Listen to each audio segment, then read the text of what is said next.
Pilar Herrado y su honorable consejo directivo, así como su consejo de fiscalización, tienen a bien a presentar a la comunidad jurídica el desarrollo del importante diplomado especializado de actualización jurídica en Derecho Civil, Procesal Civil, Registral y Notarial. Importante escenario académico que permite la exposición de diferentes juristas a nivel nacional y local de temas en materia de Derecho Civil, Procesal Civil, Registral y Notarial. Dentro de este importante escenario académico, el día de hoy tenemos la presencia virtual dentro de nuestra plataforma Zoom y también por las redes sociales a nivel de Facebook Live, del doctor Jorge Antonio, título de abogado, con el trabajo de tesis de investigación denominada Análisis del proceso de formalización de la propiedad informal, así como también el grado académico de maestro en Derecho por tesis denominada la calificación registral, especialmente de la documentación judicial, así como también ha tenido posgrados en contratos modernos, Derecho de la Empresa y Derechos de Autor por la Universidad de Buenos Aires, posgrado en contratos y nueva en la Universidad de Castilla-La Mancha en Toledo, España. Actualmente ocupa el cargo de Superintendente Nacional Adjunto de la SUNAR. Del mismo modo es profesor universitario en las Universidades Católicas del Perú, Universidad de Piura y Universidad de San Martín de Porres. Ha publicado 50 artículos en revistas nacionales y extranjeras, autor del libro Apuntes de Derecho Registral en el año 2005, así como autor del libro de Calificación Registral de Documentos Judiciales, Administrativos y Arbitrales en 2021. Autor del libro Derecho Registral, Apuntes y Comentarios. Es especialista en Derecho Registral y también ponente a nivel nacional e internacional en esta importante disciplina de Derecho Registral. El ilustre Colegio de Abogados del Cusco, la sede institucional denominada María Trinidad Enríquez Ladrón de Guevara, tiene el más orgulloso placer de recibir y dar la cordial bienvenida al doctor Jorge Antonio Martín Ortiz Pasco, que en esta ocasión estará abordando un importante tema como es el procedimiento expropiatorio. Muy buenas tardes, apreciado doctor Jorge Ortiz Pasco, y bienvenido al Colegio de Abogados del Cusco. Adelante. Doctor Benítez, ¿cómo está usted? Muy buenas noches, muchas gracias por la presentación. Y para todos nuestros amigos del Cusco, los saludo cordialmente, diciéndoles Ayinyachu Wauhikunan. Es un gusto estar con ustedes. La verdad que estoy casi convencido, lo digo con mucha humildad, que la ciudad que más quiero del Perú se llama Cusco. Extraño mucho, hace 2 años que no puedo ir. Espero que este año pueda estar nuevamente en lo que considero es la ciudad más hermosa del Perú. Fíjense incluso que sobre mi hombro izquierdo, ahí está la Mamacha Carmen. Tuve la oportunidad en el año 2019 de participar una semana de la fiesta de la Mamacha Carmen, y atrás mío hay varias imágenes de la China Sahara, entre otros personajes de esta fiesta tan hermosa como lo es la fiesta de la Virgen del Carmen, más conocida como la Mamacha Carmen. Bueno, como verán, Cusco me gusta, a Cusco lo quiero, a Cusco lo llevo adentro. Quiero aprovechar esta oportunidad, de la cual estoy por demás agradecido, para hacer algunos comentarios que vengo preparando desde hace 2 días con respecto a la expropiación.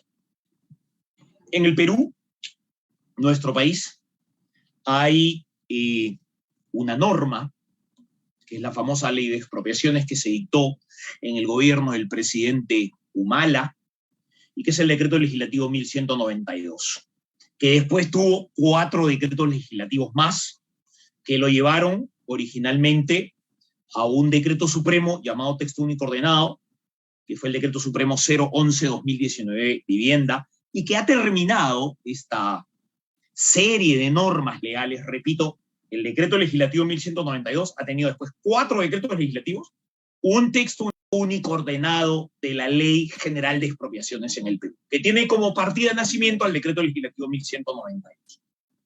Ustedes se preguntarán, ¿y por qué tantos decretos legislativos? ¿Por qué tantos textos únicos ordenados? Por algo muy sencillo. Lo que mal empieza, mal acaba. Y lo que está mal hecho desde el principio, está mal hecho al medio, está mal hecho al final. Entonces lo que tienen que hacer es ir generando una palabra no jurídica, pero muy típica entre nosotros los peruanos, que se llama concretamente parchar. Y por eso se dicta un decreto legislativo y aparecen 4 más, y se hace un tuxting coordenado, y después se deja sin efecto, y tenemos hoy, por fin, este decreto supremo 015-2020 vivienda. Esperemos ahí quedarnos y ya tener una norma que nos permite en el tiempo hablar de una estabilidad. ¿Qué busca esta norma? Concretamente tiene 4 objetivos. El primer objetivo está representado por generar un procedimiento para adquirir inmuebles que sean materia de una obra pública. Primera línea. Segunda línea.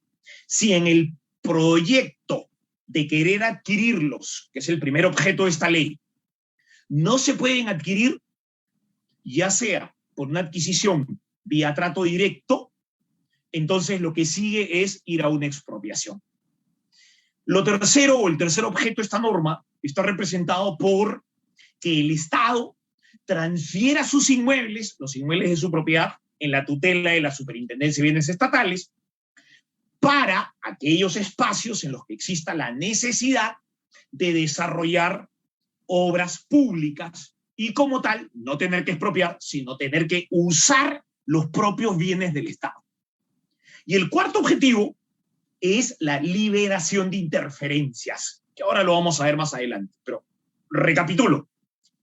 Este decreto legislativo 1192, Ley General de Expropiaciones, tiene 4 objetos u objetivos.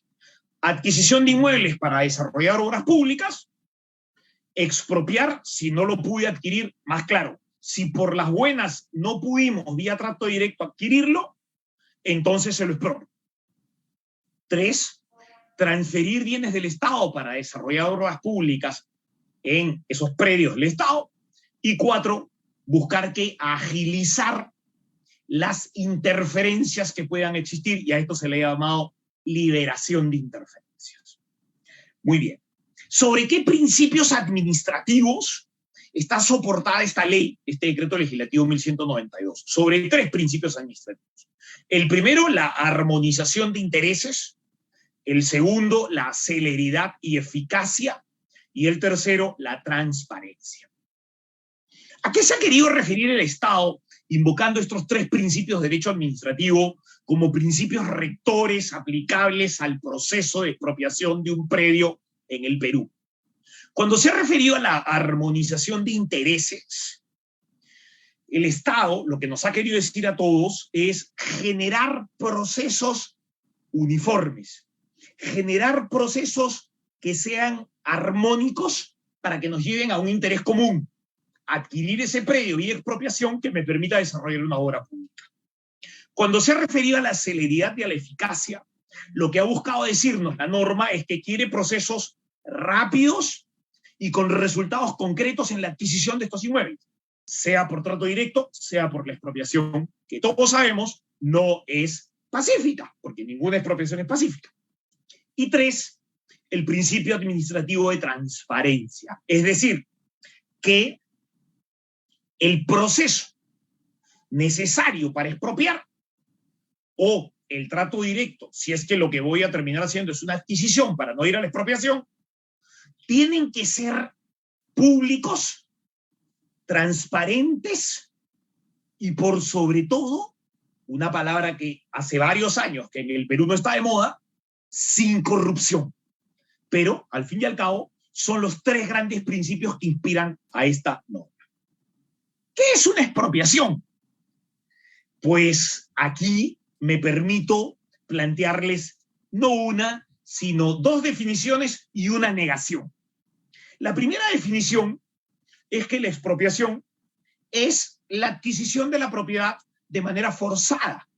Claro, porque si a mí me dicen que me van a expropiar el inmueble de mi propiedad, perdónenme, pero a mí nadie me ha preguntado si lo quiero vender, si lo quiero donar, si lo quiero aportar al capital de una sociedad. Nadie, si quiero pagar una deuda con este inmueble, nadie. A mí de frente me han dicho, ¿sabes qué, Jorge? Tu inmueble va a ser materia de una expropiación.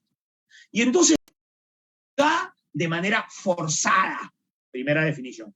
Segunda definición, la expropiación implica también una forma de adquirir la propiedad, pero que va contra la voluntad del propietario. Claro, porque al propietario no le preguntan.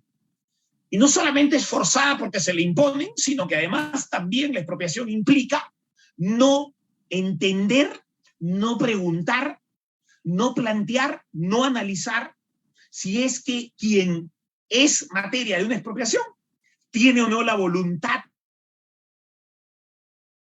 Se le impone y como tal va contra la voluntad del propietario. Y 3, una negación. Normalmente se dice y se cree, desde mi punto de vista equivocadamente, que la expropiación implica una limitación a la propiedad. Ninguna limitación a la propiedad, ninguna, sea pública, sea privada o razón de vecindad, ninguna implica transferencia de propiedad. Nunca una limitación a la propiedad implica una transferencia de propiedad. La limitación significa todo lo que su nombre dice, restringir el uso o algunos de los atributos del propietario. Fundamentalmente, los atributos de uso y disfrute, mas no de disposición. Entonces, si una limitación a la impedir que el propietario transfiera, impedir que el propietario disponga, ¿cómo se le ocurre a más de una persona decir que la expropiación es una limitación a la propiedad? Es imposible. La expropiación afecta a la propiedad, afecta al atributo disponer la propiedad y como tal le resta el atributo de ser propietario al propietario. Entonces no es una limitación a la propiedad porque la limitación a la propiedad no implica sacar los atributos uso y disfrute. El propietario sigue siendo propietario, en la expropiación no sigue siendo propietario. Entonces no es una limitación. ¿Qué ha pasado con la propiedad en la Constitución? Porque la propiedad y la expropiación están directamente ligados.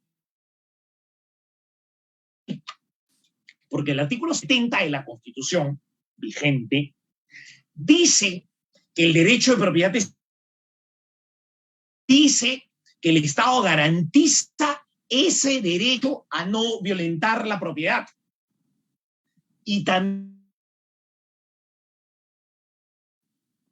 a nadie puede privársele de su propiedad, sino exclusivamente por 2 causas o necesidad pública.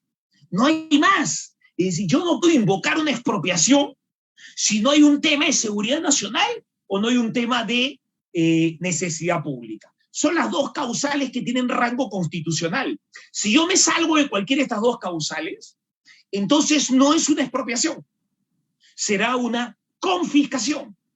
Bien, en esa lógica, también la Constitución dice que además de poder invocar, toda expropiación implica una declaración por ley. Es decir, tiene que haber ley para expropiar. Si no hay ley para expropiar, no puede haber expropiación. Y esto el Tribunal Constitucional lo ha dicho hasta el cansancio. Ahora lo vamos a ver. Y además, para expropiar tiene que haber un previo pago en efectivo, que implica, obviamente, una indemnización justa y preciada que incluye una compensación por el eventual perjuicio causado. Entonces, hasta ahí. Pero el tema se empieza a resquebrajar en este decreto legislativo 1192, cuando encontramos que equivocadamente, en el artículo 24 de esta ley se dice textualmente lo siguiente: la expropiación a que se refiere el artículo 70 de la Constitución, este que acabo de comentar, la expropiación a que se refiere el artículo 928 del Código Civil, la expropiación, se rigen por la presente ley. Y perdónenme, esto es inaceptable. Y es inaceptable, ¿por qué? Porque fíjense lo que está diciendo el decreto legislativo. La expropiación a que se refiere la ley. ¿A quién se le ocurre que un artículo de la Constitución, el artículo 70, se va a regir por un decreto legislativo. Y entonces creo que ahí va mal el decreto legislativo 1192. El contexto del decreto legislativo 1192, lo planteé al principio, y esto no es un tema político, es un tema de aprobado en el gobierno del presidente Humala. Y obviamente el presidente Humala fue militar, y él cree que todo se hace por la fuerza, porque esa es su formación. Pero se equivocan por completo, y me da mucha pena saber que en ese gabinete ministerial que aprobó este decreto legislativo había más de una persona que era abogado, que era abogada, y que sabían perfectamente que yo no le puedo decir a la Constitución que se va a regir por un decreto legislativo. Y entonces esto me preocupa y lo pongo así abiertamente sobre la mesa, porque considero que este artículo 24 del decreto legislativo 1192, que regula nuestra ley de expropiaciones en el Perú, me parece que abiertamente es prepotente y desubicada. Desubicada porque el artículo 70 de la Constitución no se puede someter a lo que dice un decreto legislativo. Esto, siempre pensé y sentí esto desde el principio. Nadie, hasta el día de hoy, ha querido tocar el tema. ¿Será porque hay demasiados intereses de por medio? ¿Será porque lamentablemente muchos abogados de sus clientes? Yo los tengo, bueno, ahora no los tengo porque ejerzo una función pública, pero hace muchos años, cuando se dio este decreto legislativo, publiqué un artículo que me pidieron los alumnos de la Universidad Católica para la revista Ius et Veritas. Este libro, que se llama Derecho Registral, en el que aparece Kipu, y que se llama Derecho Registral, Apuntes, Análisis y Comentarios. Y ahí adentro he mejorado el artículo. Y este artículo dice ahí, Ley de Expropiaciones. Resucitó Velasco, gracias a Humala. Murió la calificación registral, gracias a quien, y ahora voy a dar razón de lo que estoy comentando. Fijémonos, por favor, que toda expropiación implica una propiedad forzada, que lamentablemente no, ella sí va a someter al artículo 70 de la Constitución. Y prueba de lo que estoy diciendo es que, lamentablemente, ¿sí?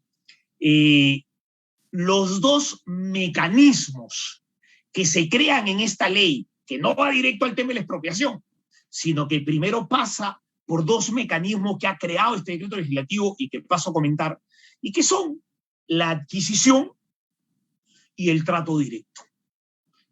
Este decreto legislativo ha creado como procedimientos previos a la expropiación dos momentos, dos herramientas que no son malas y que se llaman la adquisición y el trato directo.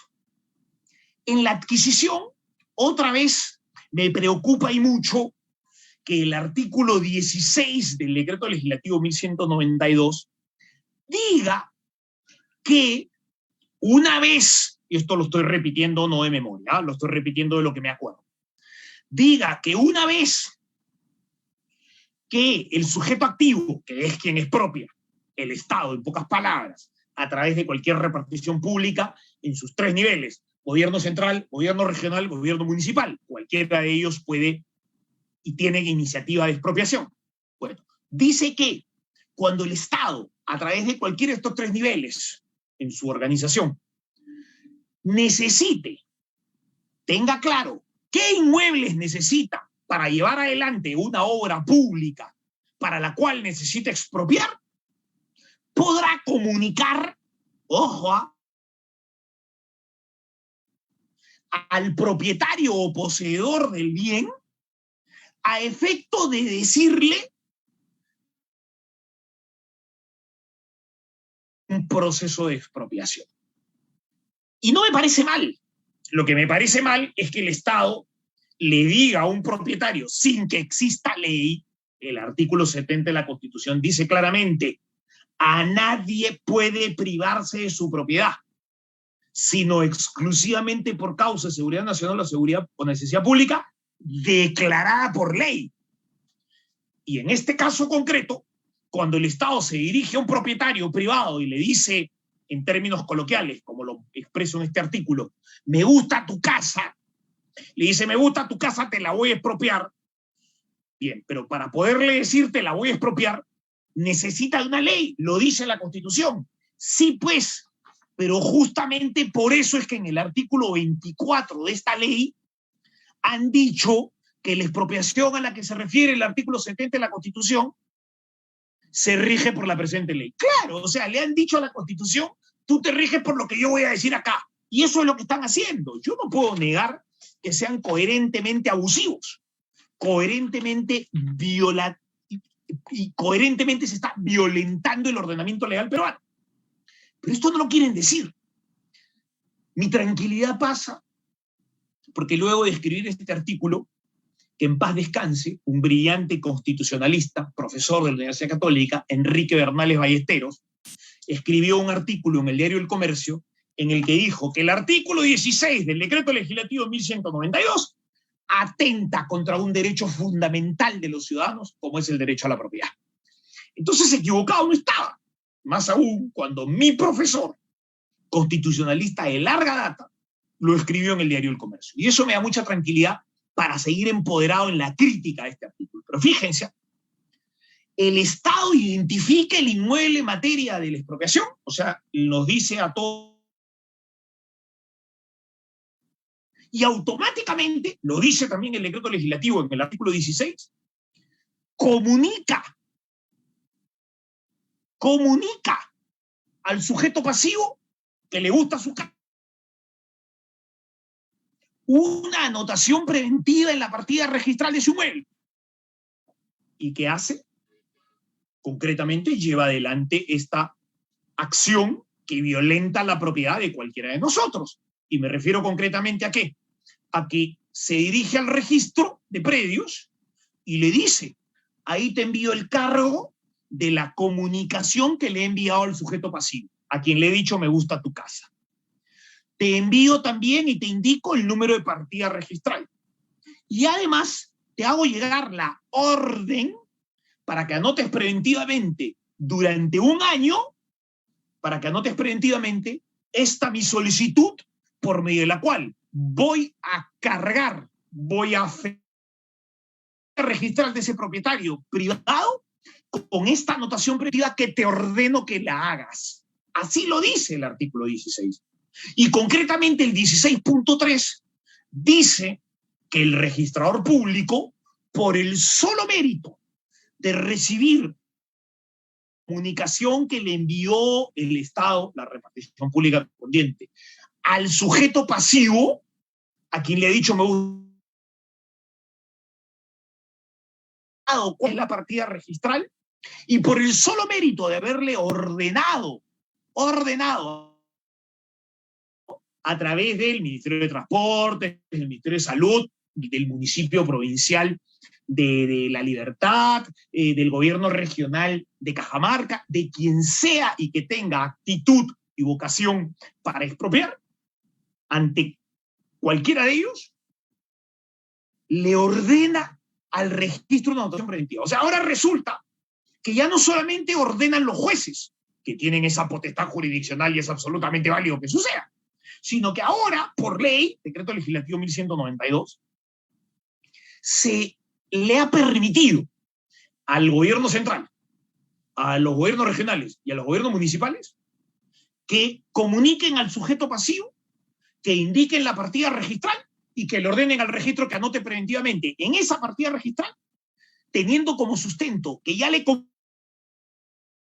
el inmueble y al que se le está violentando la propiedad, porque se le está anotando preventivamente en la partida registral de su predio una carga, una afectación que durará un año sin consentimiento del propietario, que el Estado decidió que le gusta su casa y le va a cargar la propiedad, porque al Estado le gusta su casa.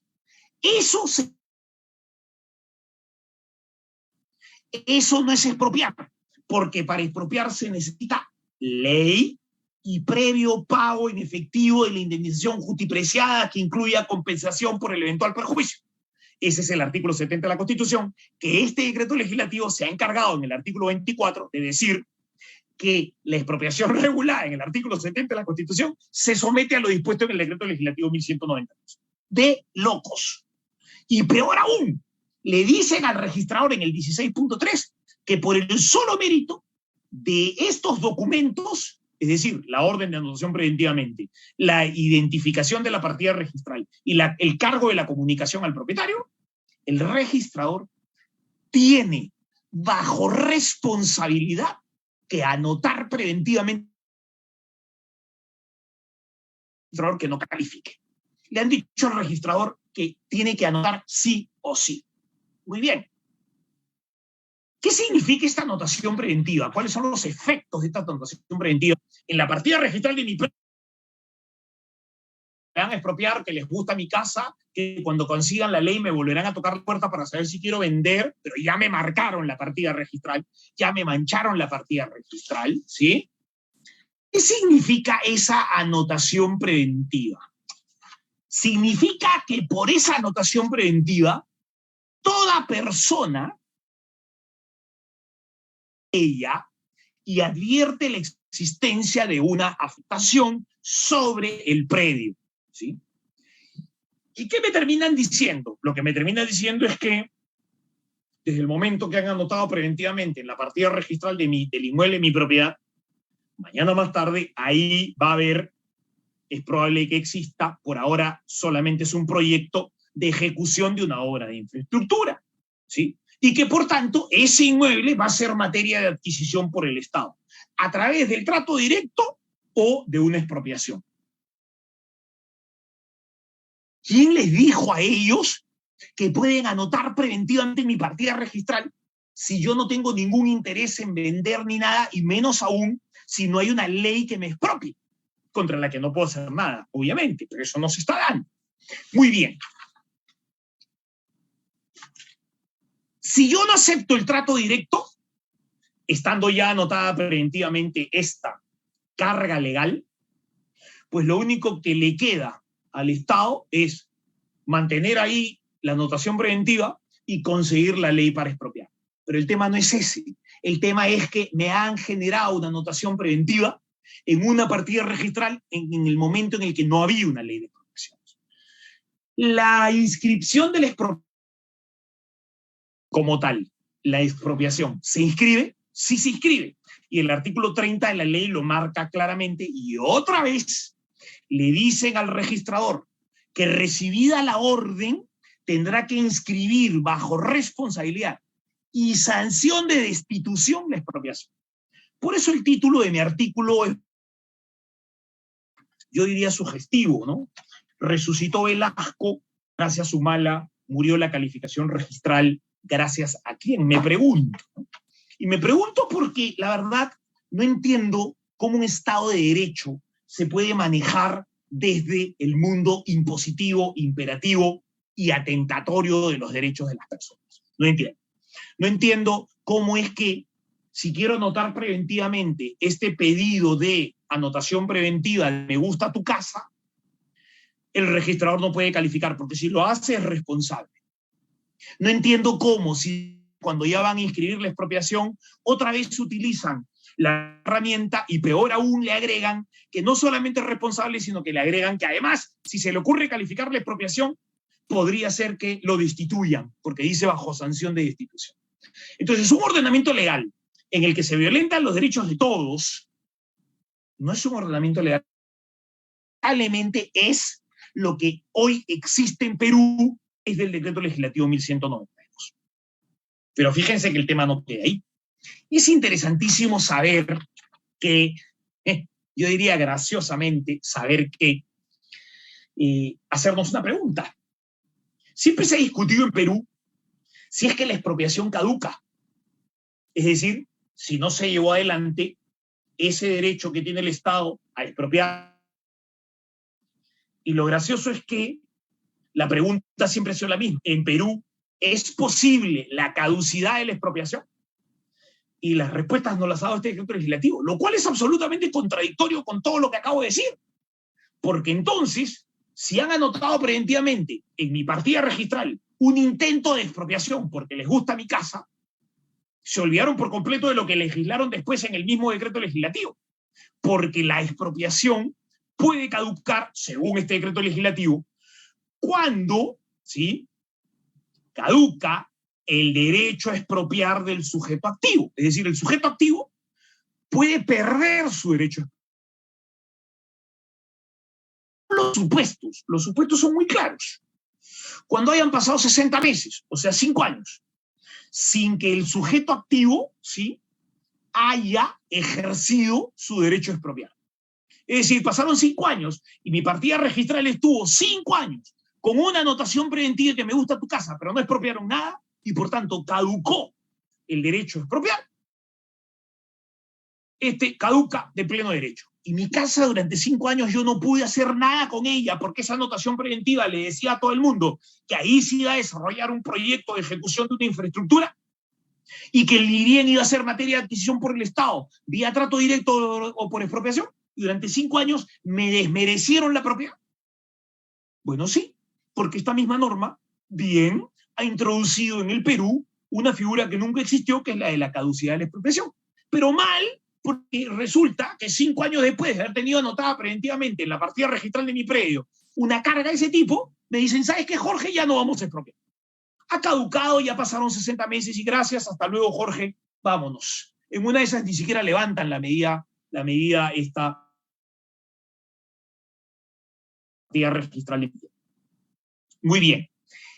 El plazo de 60 meses se computa, ¿sí?, cuando existan más de 2 bienes materia de expropiación, se computa desde el trámite que se inicia del último de los bienes. Porque puede ser que yo empiece a expropiar un bien, después expropio el otro, después expropio el otro, después expropio el otro. Los 60 meses no se cuentan desde que expropié el primero, sino desde que expropio el último, porque todos me son necesarios y eso es absolutamente lógico. La pregunta que también corresponde hacernos es, ¿se puede expropiar? Sí se puede expropiar. ¿Y esa expropiación caduca? Sí caduca. ¿Y qué pasa si pasaron los 60 meses? Y digo, bueno, pues esto pasó un gobierno, no se hizo nada, caímos en la inanición, pero queremos expropiar porque queremos hacer esa obra pública. Y entonces ahí, ¿qué sucede cuando ya caducó la ley de expropiación? Se puede restituir la vigencia de la ley expropiatoria que no cumplió con su objetivo dentro de los 60 meses. Entonces, en pocas palabras, necesitaré de otra ley para poder llevar adelante el proceso de expropiación nuevamente cuando han transcurrido los 60 meses. Muy bien. La expropiación como tal, días de discusión, es decir, yo estoy en la posibilidad de decir, me opongo a la expropiación. A la expropiación como tal no me puedo oponer, nadie se puede oponer. Y lo único que puede suceder es lo que manda el artículo del decreto legislativo. Hay acción ante el Poder Judicial para contestar el valor de la propiedad que el Estado haya señalado en el proceso expropiatorio. Es decir, expropiación no. ¿Puedo oponerme al valor de la tasación del inmueble que ha decidido el Estado? Sí. Yo me puedo oponer y decirle, disculpe, Estado, pero lo que tú quieres pagar no es lo que vale. No obstante, que el mismo decreto legislativo 1192 establece que la tasación debe ser realizada a valor comercial. Pero lamentablemente también le encarga que la tasación la practique la Dirección General de Políticas y Regulación en Construcción y Saneamiento del Ministerio de Vivienda. El Ministerio de Vivienda no tiene ni la menor idea de lo que es el valor comercial de un inmueble. El Ministerio de Vivienda siempre va a tasar sobre parámetros que el Ministerio tiene de valores referenciales absolutamente atrasados y creyendo que todos los predios son como predios del Estado, es decir, predios que normalmente están deteriorados en su valor. Y aquí lo que se va a expropiar son predios de dominio privado. Y entonces, si se le encarga a la Dirección General de Políticas, Regulación, Construcción y Saneamiento del Ministerio de Vivienda que haga la tasación, es casi ilógico creer que esa tasación va a responder a valores comerciales. Y entonces, normalmente lo que termina sucediendo es que los sujetos pasivos de una expropiación, o sea, los propietarios privados, terminan impugnando judicialmente o arbitralmente, los dos caminos son válidos, el valor de tasación del inmueble. ¿Qué debe incluir ese valor de tasación del inmueble? Debe incluir el terreno, la edificación o edificaciones, la plantación o plantas, todo ello antes de la tasación, nunca después de la tasación. Es decir, lo que yo mejore después, lo que yo plante después, lo que yo edifique después, no es materia de tasación. Es todo lo que existe como edificación, como plantación y como mejora al momento de la tasación. La solicitud de expropiación parcial del inmueble también puede ser materia de impugnación arbitral o judicial. Es decir, yo puedo impugnar en la expropiación el valor de la tasación, sí. Yo puedo impugnar la solicitud de expropiación parcial del inmueble cuando tengo un inmueble de 10.000 metros cuadrados y me dicen, Jorge, solo te vamos a expropiar 2.000, 8.000. Y en lo que resta, los 2.000, los 8.000, según sea el caso, producto de esa expropiación parcial, devienen el remanente, lo que quedó, lo que no fue materia de expropiación porque es una expropiación parcial, deviene en una pérdida de valor, se desvaloriza el bien. ¿Dónde ser para lo cual estaba destinado el bien? Bueno, si cualquiera de estos dos supuestos sucede, se desvaloriza el bien por la expropiación parcial o pierde sentido el bien por la expropiación parcial, eso también es impugnable en la vía judicial o arbitral. Y el tercer punto que es impugnable y que me parece porque se puede impugnar el valor de... Se puede impugnar cuando exista duplicidad de partidas registrales. Y esto es una locura, porque todos sabemos que la duplicidad de partidas registrales es una enfermedad endémica del sistema registral peruano. Y es una enfermedad endémica porque el sistema registral peruano no tiene catastro, porque no es un ente generador de catastro, porque no genera catastro, y lo único que hace es recibir los planos que cada usuario le entrega y va pegando, va armando a ciegas, nada, va generando lo que ellos han llamado equivocadamente catastro y que felizmente desde el año 2020 se ha empezado a llamar base gráfica registral. Feliz. Sí, bueno, estos son los tres supuestos en los que yo puedo impugnar arbitral o judicialmente la expropiación. Muy bien. ¿A qué se refiere la norma en su tercer objetivo cuando nos dice a todos transferencia de bienes del Estado? Se refiere concretamente en el artículo 41.2, se refiere al hecho concreto de el más grande propietario que existe dentro de nosotros, el Estado es el propietario más grande que existe, presta, hace que sirvan sus bienes para obras de infraestructura que podrían generar expropiaciones, pero que ante la necesidad de evitar o de tener que evitar que expropiar, en esta norma se ha regulado la posibilidad, no negada, de que el mismo Estado transfiera sus bienes para esas obras. Y esto está muy bien. Y tiene un patrimonio inmobiliario en el que puede desarrollar obras de infraestructura para todos, obvio, siempre dentro de los alcances de lo que dice el artículo 70 de la Constitución, seguridad nacional o necesidad pública, o sea, si es un tema de seguridad nacional o si es un tema de seguridad pública y el Estado tiene los bienes. Y entonces se ha creado este capítulo, este tercer objetivo de la ley de expropiaciones en la que se regula la transferencia de bienes del Estado. Lo triste una vez más, ¿sí?, es que en el artículo 41.2, otra vez se le ha dicho al registrador público que anotará preventivamente, por el solo mérito de la solicitud que presente la Superintendencia de Bienes Estatales, anotará esta transferencia de propiedad de un bien del dominio del Estado. Y lo anotará o la anotará. Por tercera vez, el registrador no puede calificar. Muy bien. ¿Qué sucede si el Estado le dice, por ejemplo, a alguna repartición pública que es propietaria de un inmueble, le dice, se me ocurre, al Ministerio de Salud, tú tienes un inmueble ahí, ¿sí? Lo vamos a usar para ampliar la carretera. Y eso es una necesidad pública, innegable, es una obra de infraestructura que nos sirve a todos. Entonces, ¿vamos a usar ese bien? No te vamos a expropiar, porque entre el Estado no se expropia, y más bien lo que vamos a hacer es, la Superintendencia de Bienes Estatales te va a conminar para que transfieras ese inmueble al Ministerio de Transportes, que va a desarrollar esta obra de infraestructura que se llama ampliación de la carretera.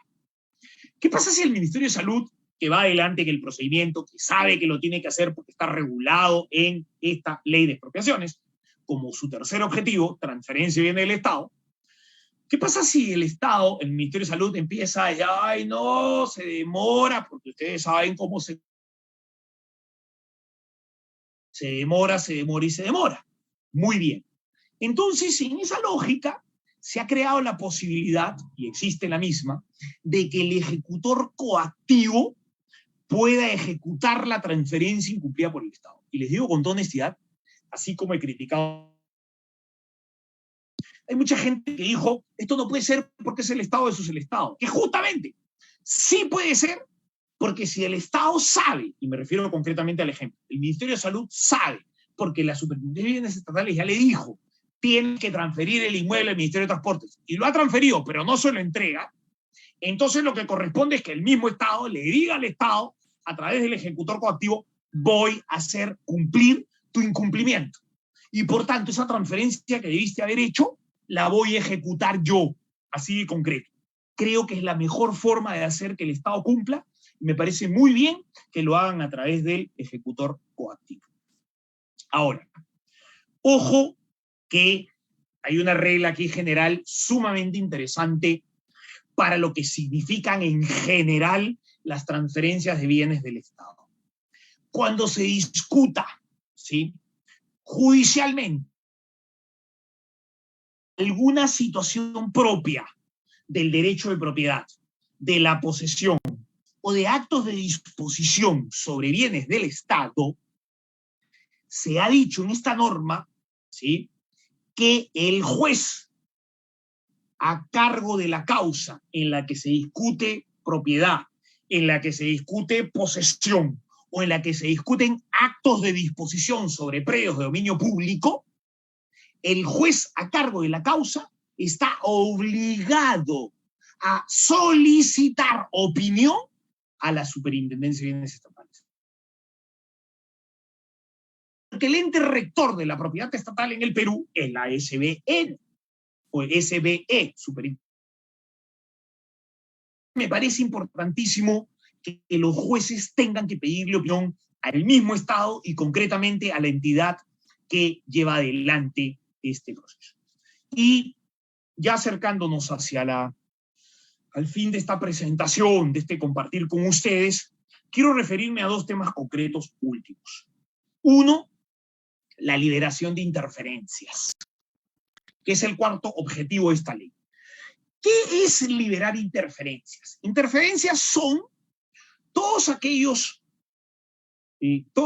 hechos concretos en los que los servicios públicos, agua, luz, alumbrado público, electricidad, gas, telefonía, cable, fibra óptica, bueno, todo el discurrir de estos servicios públicos, los cables, los canales, los postes, interrumpan la ejecución de una obra pública. Y por eso se le llama liberación de interferencias, porque interfieren en la ejecución de la obra pública. ¿Sí? Entonces, en este decreto legislativo se ha regulado como cuarto objetivo la liberación de interferencias. ¿Y cuál es la idea del decreto legislativo para ayudar a liberar estas interferencias? Bueno, la idea es que el Estado le pueda pedir a las empresas prestadoras de servicios, algunas son públicas, otras son privadas, ¿sí?, que le hagan saber de un cronograma y del costo de mover estas interferencias a efectos de que el Estado pueda a estas empresas prestadoras de servicios, hazlo. Y hazlo el tiempo que me has dicho. Por eso es importante el cronograma y lo que significa mover esta interferencia. Ahora, si el Estado no está de acuerdo con el cronograma, me refiero al plazo, para moverle más, el Estado tiene la posibilidad, ¿sí?, de ir en apelación, en impugnación, organismos reguladores de la inversión privada. Es decir, podrá ir a OCITERMIN, podrá ir a OCITRAN, podrá ir a OCITEC, y decirle, mira, la empresa prestadora de servicio me ha presentado este cronograma, es larguísimo, la empresa prestadora del servicio me ha entregado este costo, este presupuesto, y es altísimamente caro, y entonces te pido a ti que intervengas con la regulación de estas empresas. A eso se le llama procedimiento de mandato. Puede ser que el ente regulador determine que efectivamente es un cronograma muy extenso, como que no. Y puede ser que el ente regulador diga que es muy costoso, como que no. Pero existe esa posibilidad. Muy bien. Entonces, también frente a ello, que es que no le den la razón el órgano regulador de la inversión, no le dé la razón al mismo Estado, porque eso puede pasar y eso está bien, porque en el Estado se puede discrepar y es importante discrepar, ¿sí? Se ha creado la posibilidad de que los gobiernos municipales puedan ejecutar ellos alternativamente la liberación de interferencias. La misma en el presupuesto de la inversión, previa firma de convenio con la empresa prestadora del servicio público. O sea, se ha generado esa alternativa, que es absolutamente válida. Y por último, me he excedido un poquitito, de lo cual les pido disculpas. Son temas centrales, complementarios, concretamente 4, que se regulan en este decreto legislativo. Lo primero es la información catastral elaborada por la entidad pública, es decir, por el sujeto activo de la expropiación, prevalece sobre la información que existe en la base gráfica registral. Y eso hay que aplaudirlo. Y hay que aplaudirlo porque el registro no tiene catastro, no hace catastro. Y está muy bien que el Estado contrate a personas que hacen catastro. Debe de ser, y que esa información hecha por especialistas catastro, esto se llama prevalencia de la información que levante el sujeto activo, la entidad pública a cargo de la expropiación, versus lo que tiene el registro público, que en el fondo lo único que hace es muchas veces desinformarnos. Segundo tema importante a tratar. Es posible reconocer mejoras siempre que exista disponibilidad presupuestal. Es decir, yo quiero expropiar, es posible reconocer las mejoras. Pero también aquí quiero ponerle el tono de la realidad. Y el tono de la realidad es, seamos realistas. Es muy difícil que alguien sepa y tenga en su presupuesto una partida para mejoras. Es muy difícil. Pero, ojo, si nosotros planificamos la expropiación, es probable cuantificar ello y, por tanto, reconocer mejoras al sujeto pasivo expropiado. Me parece importante la. 3. O cuando se registre la expropiación, el registrador, bajo responsabilidad, qué error tan grave, debe levantar las cargas y gravámenes que existan. Y eso está en la disposición 5ª final, complementaria y transitoria de la ley. Otra vez, le dicen al registrador que es responsable de hacer algo que a lo mejor no tendría que hacer. Porque justamente la oportunidad de la calificación es ese espacio de discernimiento en el que el Estado puede pensar a través de un registrador público, que califica y dice, esto que ustedes me piden no está bien, por esto. Si el registrador se equivoca, cambiará de opinión. Si el registrador se equivoca, se puede. Pero decirle siempre al registrador, en toda la ley de expropiación, de distintas formas y en distintos momentos, que no puede calificar y que si lo hace es bajo su responsabilidad, o peor aún, si lo hace lo destituyen, me parece una arbitrariedad sin parámetros. Cuarto, el registrador debe dar cumplimiento estricto al procedimiento registral regulado en el presente decreto legislativo. La verdad, solo cabe hacerse una pregunta, ¿no? ¿Qué procedimiento registral? Si en todos los artículos en los que mencionan al registrador se le impone inscribir, no le permiten calificar, porque le dicen que si califica es responsable, porque le dicen que si califica es o puede ser destituido. Entonces, ¿qué dice la norma cuando expresa que el registrador debe dar cumplimiento estricto al procedimiento registral regulado en el presente decreto legislativo? Si no hay ningún procedimiento registral, todo es imperativo, todo es impuesto, y en ningún momento le permiten calificar. Esto sí me parece deplorable. Para efecto de las inscripciones que dispone el decreto legislativo, el presente decreto legislativo, aplíquese lo dispuesto en el segundo párrafo del 2011 del Código Civil. El segundo párrafo del 2011 del Código Civil regula la inscripción de los mandatos judiciales. Lo que ha hecho este decreto legislativo es decir, mis órdenes administrativas son como si fueran mandatos judiciales y se les aplica el 2011 del Código Civil. Eso es otra aberración de este decreto legislativo. Creer que una decisión administrativa tiene el contenido de una decisión jurisdiccional. Y por último, cesa en el cargo al vocal del tribunal registral que incumpla cualquiera de los artículos que menciona el presente decreto legislativo.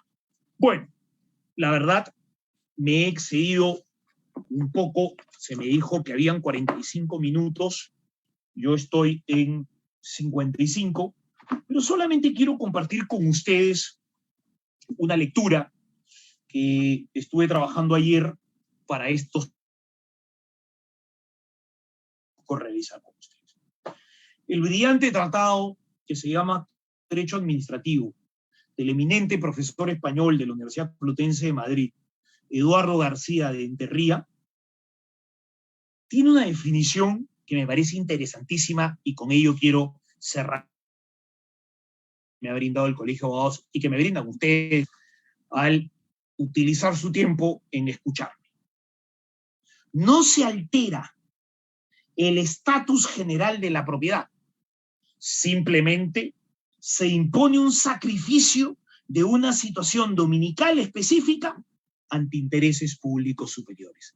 Fíjense qué rico lo que dice el profesor García de Enterría. Don Eduardo dice que con la expropiación, que es un acto forzado, no se altera el estatus de la propiedad. Simplemente se impone, el Estado impone, un sacrificio de una situación dominical específica ante intereses públicos superiores. Es decir, gana la cosa pública al derecho de propiedad privado. Y es que es así. La expropiación siempre ha sido ello. La expropiación siempre ha tenido ese objetivo. La cosa pública tiene que ganarle al privado. Por ello es que incluso el artículo 70 de la Constitución dice que el derecho de propiedad es inviolable, el Estado lo garantiza. Pero después hay un punto seguido y dice que el derecho de propiedad se ejerce en armonía con el bien común y dentro de los límites de la ley. O sea, tampoco es que exista lo que se vende muchas veces, y es que el derecho de propiedad es absoluto. El derecho de propiedad no es absoluto. Y las personas que dicen, yo hago lo que me da la gana con mi propiedad, están absolutamente equivocadas. O sea, no es absoluto porque están absolutamente equivocadas. Y están absolutamente equivocadas porque esta Constitución, que en algún momento ha intentado ser satanizada, sin haber sido leída y sin ser conocida, dice claramente, el derecho de propiedad es inviolable. O sea, el Estado está garantizando que la propiedad no se puede violentar. Pero también dice que el ejercicio del derecho de propiedad es en armonía con el bien común. Es decir, si no es en armonía con el bien común, el Estado puede intervenir.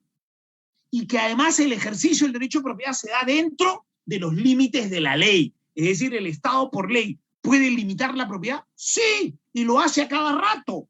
Ley de áreas naturales protegidas, ley de patrimonio cultural del mar, ley de recursos hídricos para las fajas marginales de los ríos, ley de aeronáutica civil para las superficies limitadoras de obstáculos en las zonas adyacentes a los aeropuertos.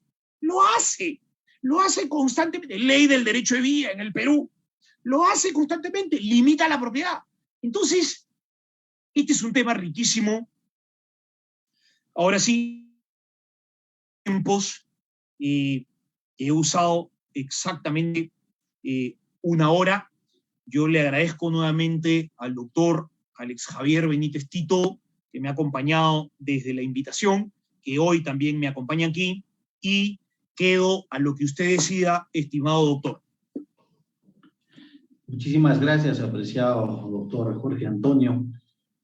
Su valiosa participación también ha sido de la entera satisfacción de los participantes. Bueno, invitamos también a nuestros participantes a nivel de nuestra plataforma Zoom a hacer uso de su micrófono y también a las preguntas que consideren necesarias. Del mismo modo, también invitamos a nivel de las redes sociales a quienes nos vienen siguiendo a poder formular sus preguntas a efectos de que el doctor Jorge Antonio pueda absolverlos en este momento. De otro lado, también señalarles que no se olviden de señalar su asistencia a nivel de las plataformas digitales donde se va desarrollando este importante diplomado. Bueno, ahí creo que ya tenemos a nivel del chat, doctor, no sé si podría verificar. Claro que sí, lo veo. Buenas tardes, registro mi asistencia, buenas noches. Perfecto, acá hay una primera pregunta. Voy a ir un poquito más arriba porque esto se bajó, perdónenme por favor. Buenas tardes, estaba registrando asistencia. Buenas tardes, con todo registro mi asistencia. 2, registro mi asistencia. Aquí viene una primera pregunta y si no me equivoco es de Darlene Mayra. Buenas noches, estimada Darlene. Dice, doctor, buenas noches. ¿Puede un municipio revertir un terreno comprado hace 3 años, teniendo plantas cerca y un techo precario? A ver, esta pregunta no tiene nada que ver con las expropiaciones, estimada Darlene, pero voy a intentarle dar respuesta. Usted me dice, ¿puede un municipio revertir un terreno comprado hace 3 años? El tema es el siguiente. Me voy a poner en varios supuestos, porque repito, no es una pregunta de un tema de expropiaciones, pero sí he visto más de un caso y ello me permite darle la respuesta. ¿El municipio puede revertir? Sí, porque si el municipio transfiere propiedad pública, no nos olvidemos que el propietario es el municipio y por tanto el bien es dominio público, el municipio es uno de los 3 niveles del estamento del Poder Ejecutivo. Entonces, ¿el municipio puede transferir la propiedad? Sí. Y la puede transferir con condición de que si no se o adjudicada la propiedad revierta al dominio del Estado, es decir, al dominio del municipio, sí puede, ¿no? Entonces eso es absolutamente posible. Segundo, Cabrón, era la única pregunta por el chat, estimado doctor. No hay más preguntas. Muchísimas gracias. De otro lado, también, doctor Jorge, nos alcanzan a nivel interno. Perfecto. Por la plataforma del WhatsApp nos indica decreto de urgencia 026-2019, decreto de liberación y expropiación de áreas y la implementación de las intervenciones viales temporales a realizarse en el corredor vial Apurímac-Cusco. ¿Cuál es su opinión al respecto? Sí, a ver, decreto de urgencia, ¿sí? Ha venido a problema. ¿Por qué? Porque, a ver, ¿quién fijó ese predio como de dominio público? El mismo Estado. ¿Y a quién le dijo que se encargara de esa vía? Al Ministerio de Transportes y Comunicaciones. ¿Quién es el Ministerio de Transportes y Comunicaciones? El ente competente para el tema vial en el Perú. ¿Sí? Se está intentando decir de que ese espacio de dominio público es un espacio que pertenece a otras personas. Bueno, es pues que eso se debió haber dado cuenta el Estado antes de dictar el decreto de urgencia. O sea, no se trata de dictar un decreto de urgencia y salir con la urgencia desesperados a buscar que solucionar un problema, en este caso de vialidad. De lo que se trata es de que el Estado conozca la titularidad del predio. Y si el Estado es el titular de ese predio, porque es un predio de dominio público, o es titular del predio porque no es de nadie, o es titular del predio porque no está inscrito a nombre de nadie, entonces la ley de bien del Estado establece que ese predio es del Estado. Pero si esos tres supuestos, el Estado hace mal cuando dicta un decreto de urgencia en el que dice voy a sanear, voy a arreglar, y empiezan a aparecer propietarios que tienen dominio privado sobre ese predio. Porque eso en el fondo, ese decreto de urgencia podría ser además, por ejemplo, a quien no se le puede aplicar el decreto legislativo 1192 por norma expresa de este decreto legislativo. Entonces, creo que el Estado se equivoca cuando declara la urgencia de algo sin saber que ese algo de quién es. Si el Estado no tiene la absoluta convicción y prueba de que es un predio de su propiedad, entonces no puede declarar la urgencia de nada. Para declarar la urgencia de algo y el saneamiento posterior de ese algo o de esas tierras, el Estado tiene que saber de quién es la propiedad de esa tierra. Si el Estado no sabe, que no dicte decretos de urgencia. Espero haber generado la respuesta que usted esperaba. Está sin audio, doctor, estimado doctor. Bueno, agradecidos, doctor Jorge. De otro lado, también a nivel de chat tenemos una nueva pregunta. ¿Lo puede revisar, apreciado doctor Jorge? Claro que sí. Vamos a mirar. Acá está. Buenas noches. Acá está. La pregunta la plantea John Olivera Humérez. Buenas noches, estimado John. Gracias por su pregunta. Ante un caso de caducidad de la expropiación, ¿puede el propietario reclamar indemnización de daños y perjuicios por la afectación de la propiedad por el tiempo transcurrido, ya que se restringió la disposición del bien? Muchas gracias por la pregunta, estimado doctor Olivera. Estoy absolutamente de acuerdo con usted. Imagínese. Primero me dicen, me gusta tu casa. Me hacen una anotación preventiva sin que yo participe. Le dicen al registrador que no califique.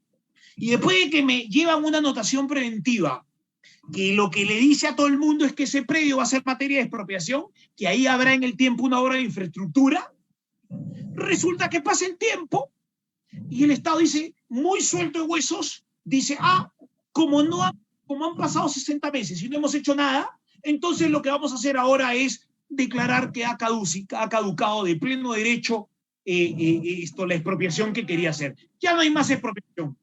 ¿Y cómo quedo yo? Que no pude usar el bien libremente, que me restringieron el derecho a usar mi propiedad. Pues quedo en la potestad plena, estimado doctor Humérez, de plantear una acción indemnizatoria contra el Estado por el perjuicio causado y por la irresponsabilidad del Estado de haber llevado al registro una anotación preventiva que me dejó cruzado de brazos y de no poder usar el bien como hubiera querido en mi condición de propietario, porque nunca fue expropiado. Absolutamente de acuerdo con usted. Muchísimas gracias. De otro lado, también agradecer y saludar también la participación que vienen realizando los participantes a nivel de la plataforma del Facebook también, donde tenemos los saludos para usted, doctor Jorge. Le saludan muy cariñosamente desde Paucartambo, doctor, justo desde la tierra del folclore, también le hacen llegar un caluroso saludo. Del mismo modo, tenemos una pregunta del doctor Giovanni Madrid. Buenas noches. Para las empresas del Estado, ¿se tiene el mismo procedimiento expropiatorio? Es lo que menciona. A ver, dos cosas. Esta norma, el decreto legislativo 1192, es para expropiar bienes inmuebles de propiedad privada. Ese es el alcance de la norma. Eso no quiere decir que no le pueda responder. En el tiempo, el Estado peruano tiene una historia de haber expropiado empresas del Estado, de haber expropiado empresas de dominio privado más de una vez. Y tiene también historia, eso fue en el gobierno del presidente Velasco, lo más cercano que tenemos.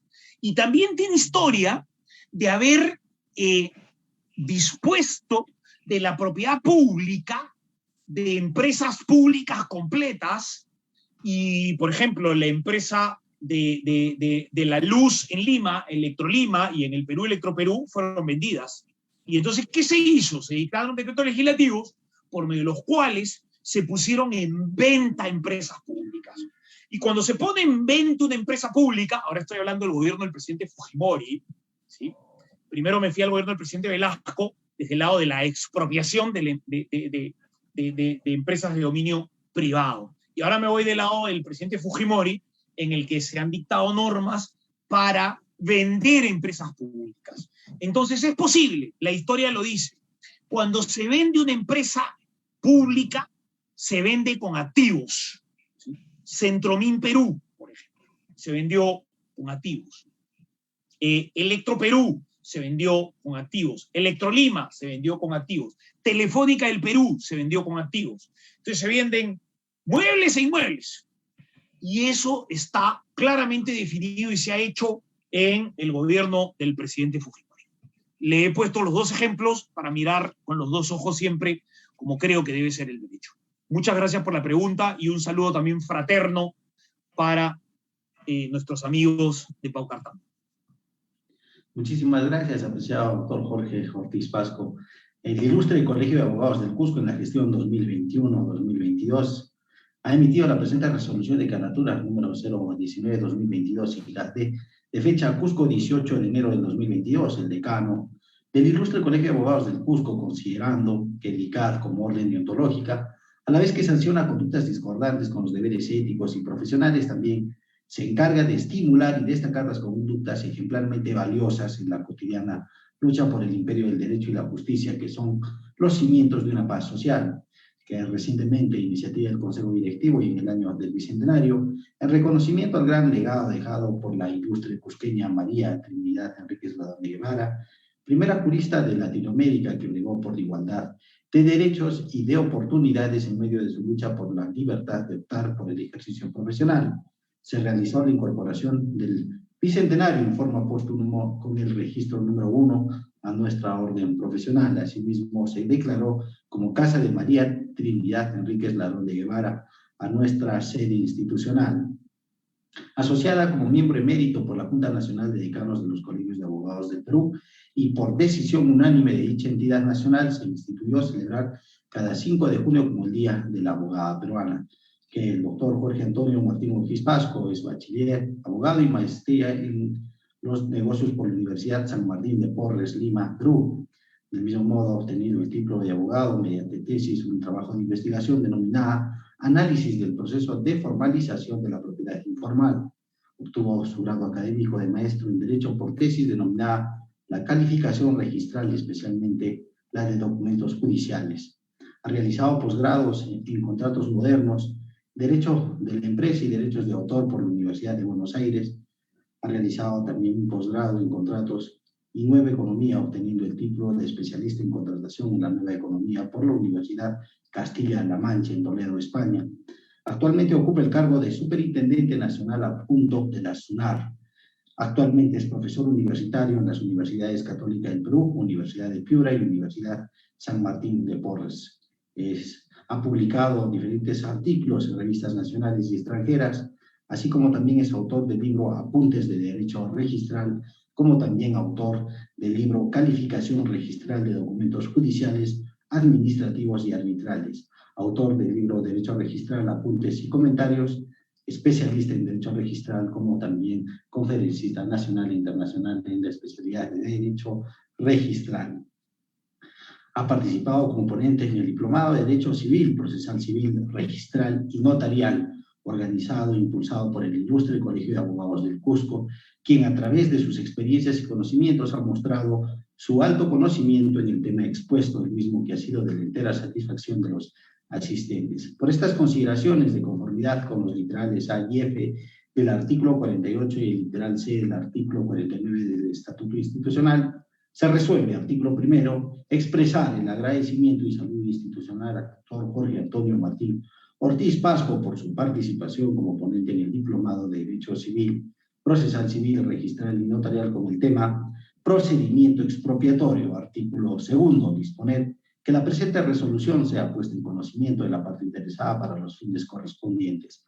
Regístrese, comuníquese y archívese el doctor Mike Pilar Herrado, decano del Ilustre Colegio de Abogados del Cusco. Mediante esta resolución de declaratura, apreciado doctor Jorge Ortiz Pasco, reciba el saludo y agradecimiento y felicitación institucional por parte del Ilustre Colegio de Abogados del Cusco, desde la sede institucional denominada María Trinidad Enríquez Larón de Guevara, nuestra más profundo agradecimiento por su participación. Y esperamos también en el futuro, que sea próximo también tenerlo de manera presencial, a efectos de poder tenerlo y compartir también actividades académicas para el crecimiento intelectual de los miembros de esta ilustre orden. Tal vez tenga algunas palabras finales. Adelante, apreciado doctor Jorge Ortiz Pasco.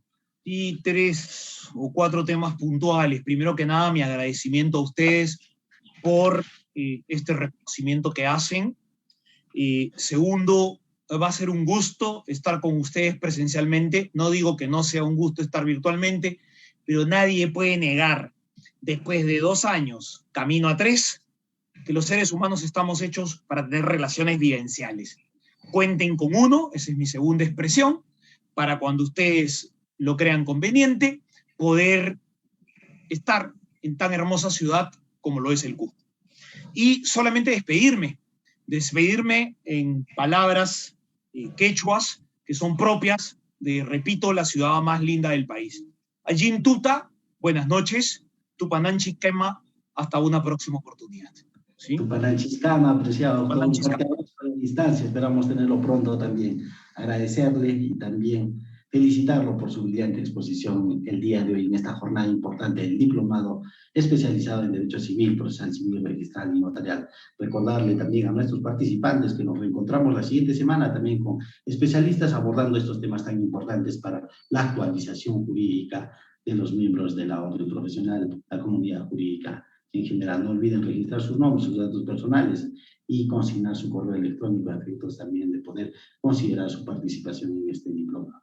Muchísimas gracias, apreciado doctor Jorge Ortiz Pasco, un fuerte abrazo y hasta una próxima oportunidad.